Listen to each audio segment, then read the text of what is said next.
तो दोस्तों सज़लॉन एनर्जी ने Q3 के नतीजों से तहलका मचा दिया है। मुनाफे और रेवेन्यू में ऐसी ज़बरदस्त ग्रोथ कि निवेशकों की खुशी का ठिकाना नहीं।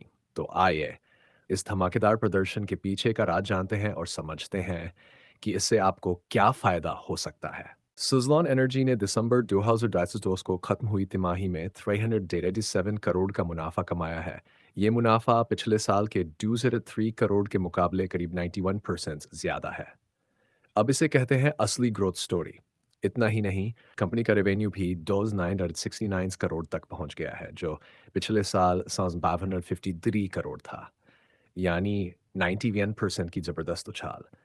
अब ये तो साफ है कि कंपनी ने ग्रोथ के सारे रिकॉर्ड तोड़ दिए और बात सिर्फ मुनाफे और रेवेन्यू तक नहीं रुकी है। सुज़लॉन का ईबिटा भी दोगुना होकर 500 करोड़ हो गया और इनका ईबिटा मार्जिन अब 60.8% पर पहुंच चुका है। ये नंबर दिखाते हैं कि कंपनी हर मोर्चे पर कितना मजबूती से खड़ी है।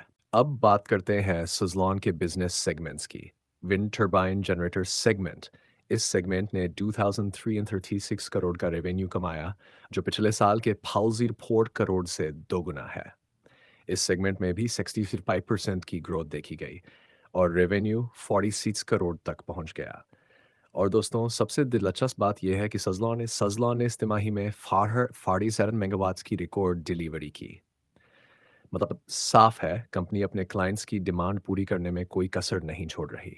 सज़लॉन के सीईओ जेपी चलासानी ने कहा है कि उनका प्लान क्लियर है। भारत मैन्युफैक्चरिंग कैपेसिटी को बढ़ाना और 5.5 गीगावाट के रिकॉर्ड ऑर्डर बुक को पूरा करना।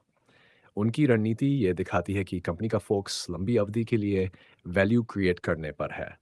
साथ ही वो भारत की रिन्यूएबल एनर्जी सेक्टर में अहम भूमिका निभाने के लिए तैयार है। सुज़लॉन का शेयर 50 एमआई पर बंद हुआ और Q3 के नतीजों के बाद ये स्टॉक आने वाले दिनों में चर्चा का केंद्र रहेगा। अगर आप रिन्यूएबल एनर्जी सेक्टर में निवेश करने का सोच रहे हैं, तो सुज़लॉन के इस शानदार परफॉर्मेंस को नज़रअंदाज करना मुश्किल होगा। अगर आपको ये जानकारी मज़ेदार लगी, तो वीडियो को लाइक करें, चैनल को सब्सक्राइब करें और कमेंट में बताएं, क्या आप सुज़लॉन में निवेश करेंगे? चलिए, मिलते हैं अगले वीडियो में नई और रोचक जानकारी के साथ।